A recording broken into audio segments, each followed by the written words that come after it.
But without further ado, I would like to pass to our final speaker, Dr. Eyob Balcha Gebremariam from the University of Bristol in the UK, and also, as Jimmy mentioned already, the recipient of the 2022 Thandika Mkandawire Prize for Outstanding Scholarship in African Political Economy and Economic Development.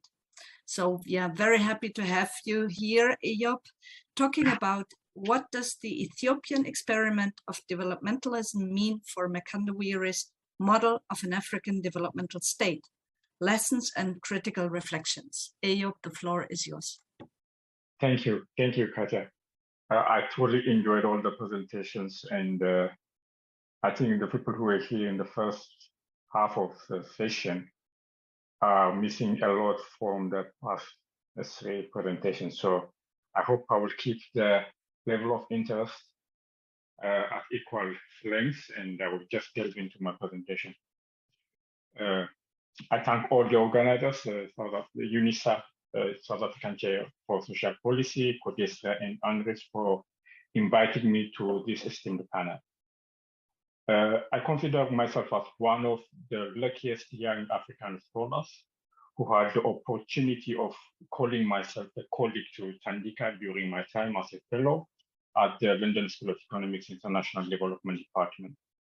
In addition to being inspired from his fabulous intellectual work, I also had the opportunity to have extended chat with him, to step in his shoes and give a lecture on his behalf, to convene the African Development Postgraduate course that he used to co-convene at the department, and this year, the utmost privilege of winning the Thandika Mkandawire Prize for year 2022. So my title is What Does the Ethiopian Experiment Can Tell Us About the Mkandawire model? In this brief submission, I would like to make three interrelated arguments on the feasibility of the developmental set in Africa by taking the Ethiopian case, particularly between the period between 2001 and 2018. The first argument is that I argue that the now defunct Ethiopian ruling party, EPRDF, the Ethiopian People's Revolution Democratic Front, those of you who know Ethiopian politics who are very much familiar with this term, the EPRDF, its developmentalist orientation evolved from its revolutionary democracy ideology, which helped envisioning a strong state committed to broad-based development. The developmentalist ideology rendered the transformational impetus to the long history of the Ethiopian statehood. A good example with this regard is the rural-centered and agriculture-focused development policy of this particular region.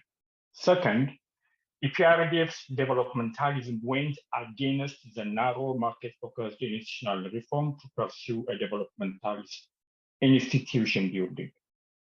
By foregrounding the state's primary role in development, the regime rejected the technocratic capacity building package that donors pursued in their good governance agenda.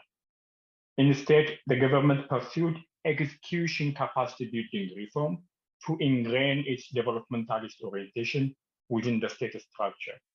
The capacity to execute transformational development was the quintessential purpose of EPRDF's institutional reform. The third argument is EPRDF pursued its developmentalist mission by cordoning off its policy space both from internal and external actors. Internally, the regime had a relative autonomy to implement a policy of mobilizing vast sums of capital from the banking sector to finance its development projects. The regime also implemented a political legal framework that dried up flow of foreign funding for local civil society organizations and non-governmental organizations, more often in a very repressive sense. Externally, the regime maintained a policy sovereignty to keep donors from influencing its interventionist approach to development. So these are the key arguments that I made in the paper that I submitted for the competition to win the Thandika Mkandawire Prize. So by way of elaborating on the above arguments, I aim to illustrate how the Ethiopian model of developmentalism demonstrates an illuminating example of the famous 2001 article, Thinking About Developmental State in Africa, where Thandika talked about the ideology structure nexus, effective state capacity, and the relative autonomy as key arguments, as key and essential features of a developmental state. Before I go deeper into my presentation, I would like to share a quote by the late Ethiopian Prime Minister Meles Zenawi, who was the architect, the brain behind the Ethiopian developmental state. He said, quote, "Development is a political process first and an economic and social process after. It is the creation of a political setup that is conducive to accelerated development that sets the ball of development rolling," end of quote. One of the essential components of a political setup for developmentalism is the developmentalist ideology. Imperative developmentalist ideology, as I said, derived from its revolutionary democracy ideology. Revolutionary democracy is an ideology devoted to the rural mass with a solid conviction to transform the lives of the rural community. The ideology built its orientation based on the lived reality of Ethiopians in the early 1990s, where 85% of the Ethiopian population resided in the rural areas and under abject poverty and material destitution. EPRDF argued, and its ideology envisioned, that the development of Ethiopia is unthinkable unless this rural mass, with the abundant labor and land, is transformed through rural development and agricultural focus programs. Revolutionary democracy also laid a strong foundation for developmental statism so that EPRDF managed to shape its relation with both internal and external political actors. With regard to internal political actors, establishing a dominant party political settlement at the later stage of developmentalism, of course, with broad-based and transformational orientation, was quite important. I must say the internal politics under EPRDF was quite authoritarian and far from the aspired democratic questions of the Ethiopian people. Plus, the ethnicization of politics and the extra emphasis given to horizontal inequalities among ethno-linguistic groups and sociocultural groups in the institutional design of the federal government became the Achilles heel of the Ethiopian developmentalist region.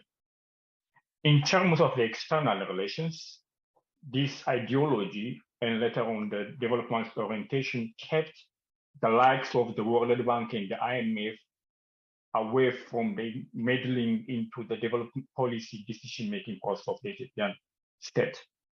So the one-size-fits-all policy recommendations of deregulation, liberalization, privatization were not happening in Ethiopia to the extent of, at least as we see it in many African countries in the 1980s and 90s and early 2000s. The first, perhaps the most consequential resistance of IMF's mission to impose its policy prescription happened in the late 1990s and early 2000s, when Meles Zenawi said enough and rejected the IMF's push to open the capital account for market-based exchange rates and to liberalize the nascent financial market. Robert Webb's piece entitled Capital and Revenge, the IMF and Ethiopia, published in 2001 on Challenge, and Joseph Stiglitz's recollection of his conversation with the Prime Minister in his book Globalization and its Discontents can help us understand how EPRDF resisted the Washington Consensus. Keeping the government in control of the commanding heads of the Ethiopian economy immensely contributed to launch the developmentalist project.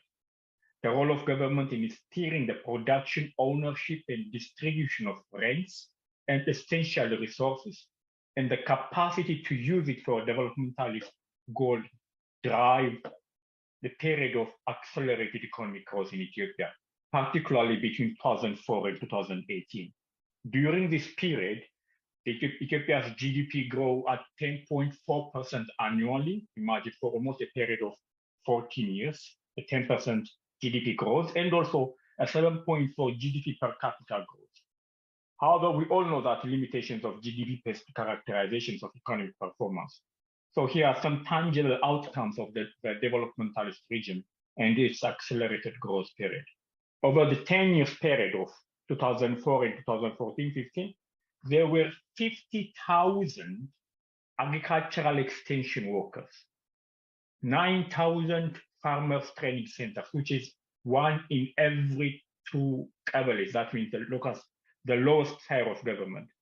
15,000 health posts were built, and 30,000 health extension workers were deployed across rural Ethiopia. And Ethiopia achieved most of the previous Millennium Development Goals earlier than the state 2015 deadline. More specifically, public spending towards improving human capital and infrastructure was one of the key manifestations of this developmentalist region. The Ethiopian case shows that developmental commitment of the region was quite proper in its spending. The aspiring developmental region allocated 66.9% of its public spending, almost sometimes even 70% over the period of 2008 and 2016. 66.9% of its public spending goes to education, health, agriculture, roads, and water. So this is what a developmentalist orientation and its practice for me, having a broad-based approach in the implementation of socioeconomic policies. No African country can invest this much heavily into its economy with their socioeconomic decision-making being under the tight control of Bretton Woods institutions. Until recently, or until I would say the current leadership come to power in 2018, Ethiopia has a relatively autonomous policymaking space, a topic which I will return later. Second, almost at the same time that Thandika's paper, Thinking About Developmental States in Africa, was published in 2001, the Ethiopian government, under the premiership of the late Meles Zenawi, also published the 5 essential policy documents on rural development, democratic order, industrial policy, and foreign policy. And the 5th one, the one that I'm discussing now, the execution capacity building and strategies program. This is one of the key documents that usually is kind of overlooked when we usually talk about the Ethiopian industrialization case. This particular policy document contends that enhancing execution capacity is a quintessential aspect of institution building and necessary to achieve development. In doing so, the policy identified 3 development forces: the government, the society in general, and the private sector. Whilst recognizing the vital role of all 3 these development forces, the policy document identified the government as the primary development force whose capacity needs to be prioritized. The government is also assigned the extra responsibility of leading and coordinating the other development forces and building their capacity. The policy document argued that execution capacity is essentially relational, hence contextual, not something just to be copy-pasted from the West. It argued that execution capacity emanates from society's effort to transform nature and its social relations to maximize the advantage and convenience of its members, end of quote. By centering relationality, the policy contends that execution capacity is not about the abundance of pieces of machinery and instruments. Rather, it is essentially about the purposeful, effective, and developmental utilization of machines and instruments. It is imperative to note that the policy focuses explicitly on execution, which differs from the commonly used notion of capacity building. The execution capacity building that EPRDF pursued differs from the capacity building that donor agencies sponsored with their good governance package. The latter part of the institutional monocropping and monotasking that Thandika Mkandawire talked about in his 2011 book chapter, and also Peter Evans also has the same topic. It is informed by, especially the good governance agenda is informed by what Olukoshi said, the narrow and technocratic and functionalist understanding of government. What EPRDF framed as execution capacity building is a holistic, purpose-driven developmentalist mission of altering the interplay among development forces by focusing on human resource procedures and organization. The mission is to equip the state with the capacity to pursue transformative development rather than just imitating the image of Western states. The policy document adopted a comprehensive capacity development strategy and identified the three actors, as I mentioned, the government, society, and the private sector, and give the government the responsibility to coordinate and lead. The rationale to prioritize the government is derived from the policy definition of the overall objective of developmental orientation is different from the horizon and content from those that give the market a free ride on the othering and those who assign everything to the government. The strategy argues that the Ethiopian model will be neither of the two extremes. And instead, the strategy aspires to empower and enhance the capacity of all development forces, but by prioritizing the government. The strategy gives further clarity by emphasizing that not every aspect of the government will be prioritized. The strategy primarily focuses on the government's execution capacity. The strategy claims that enhancing execution capacity is necessary to implement the other development strategies. So be it rural development or urban issues or industrial development or democratic capacity building, everything relies on the capacity of the government to execute what it has put in its document. So it's creating those institutional capacity from within based on the context was the most greater emphasis that the government, the EPRDF document talks about. The regime's developmentalist orientation understands that that kind of approach helped the government even to co-opt the interventions by donors with their own very limited perspective.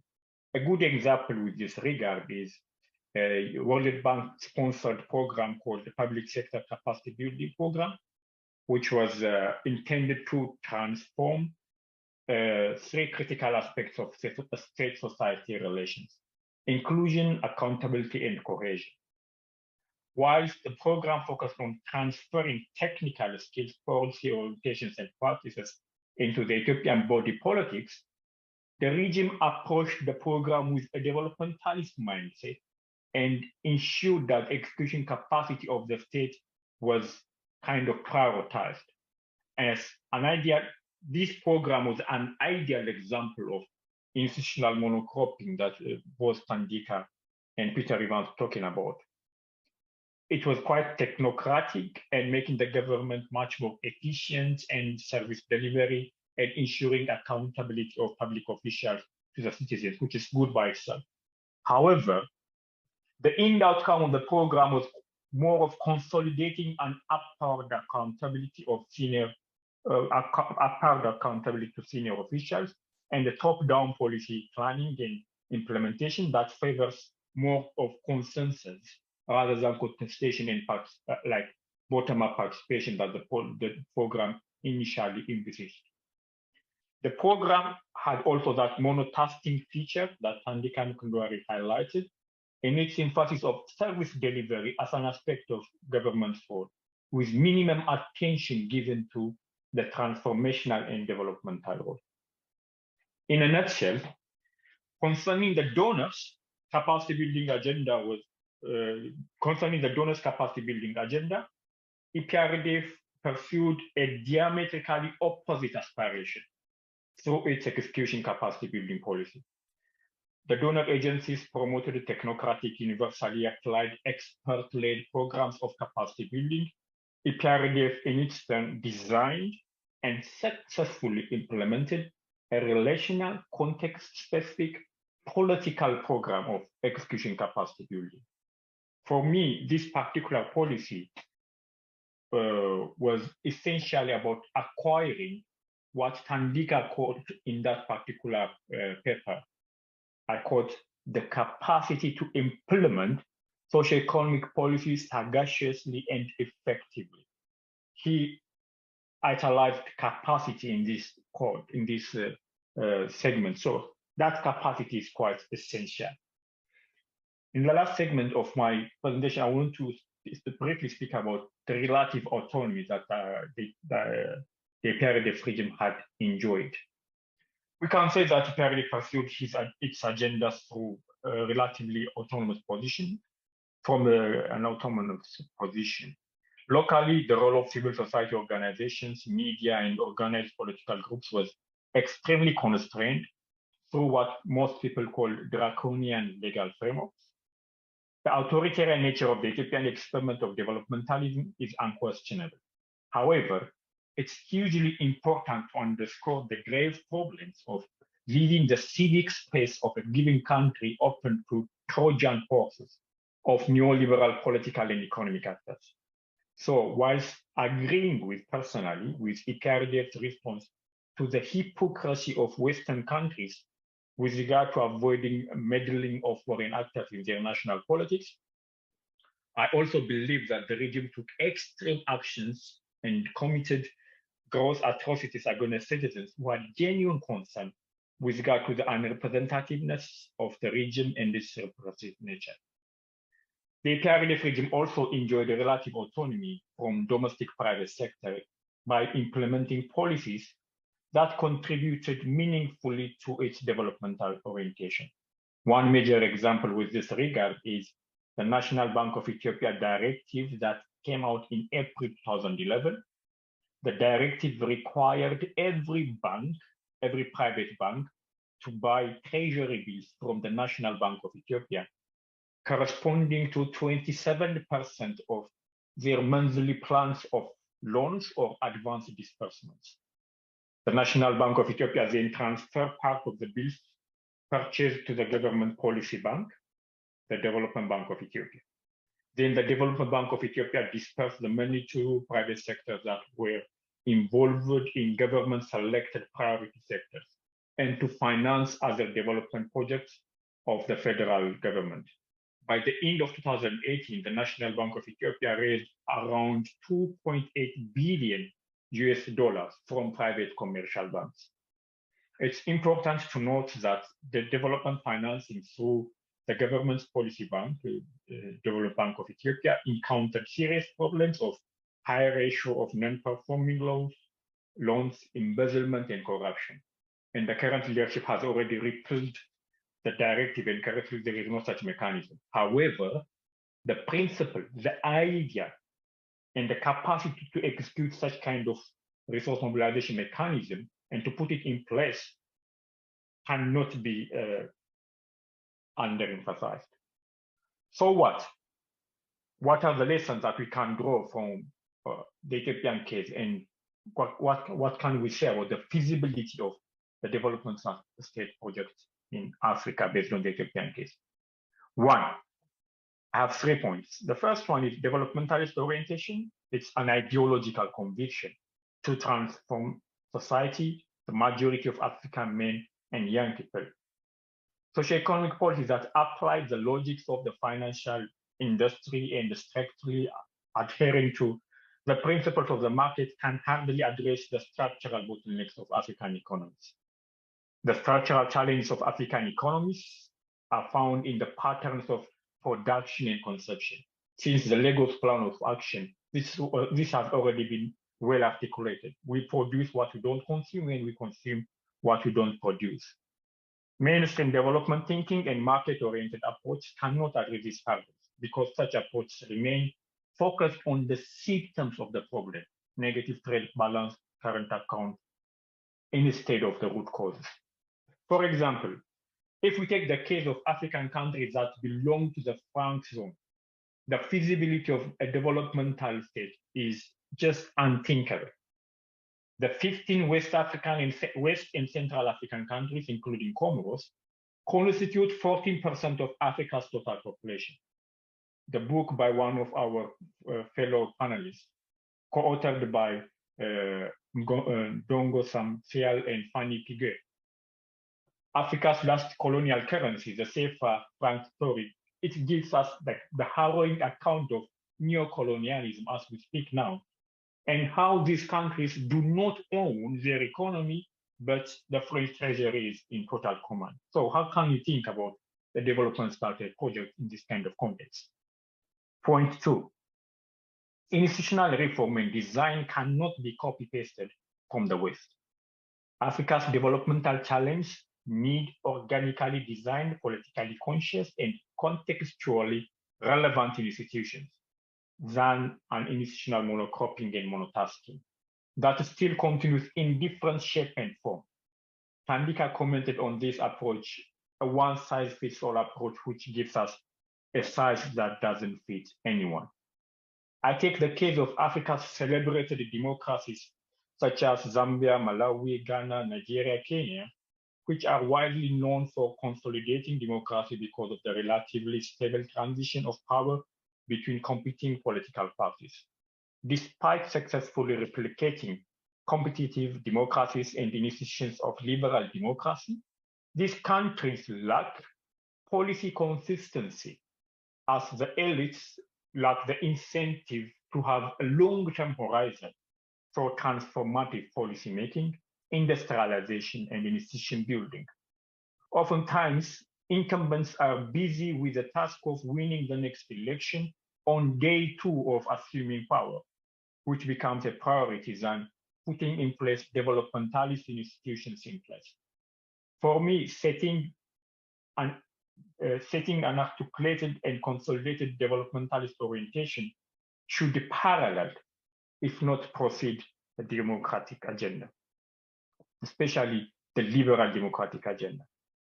Third, the sad reality that the success and experimenting of developmental status in Ethiopia is currently reversed by a new leadership that plays to the tunes of the World Bank and IMF.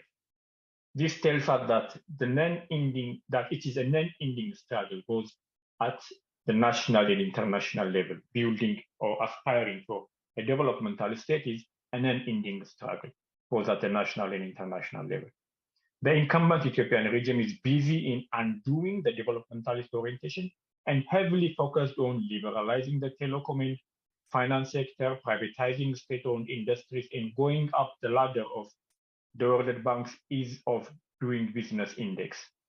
The defamation of government, the role of kind of blacklisting the role of government in development, and uncritical praise for private sector has become a dominant narrative of senior government officials.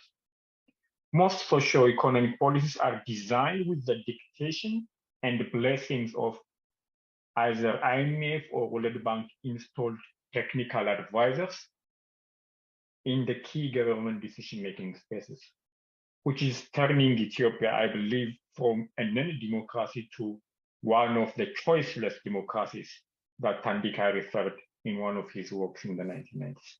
I thank you for your attention.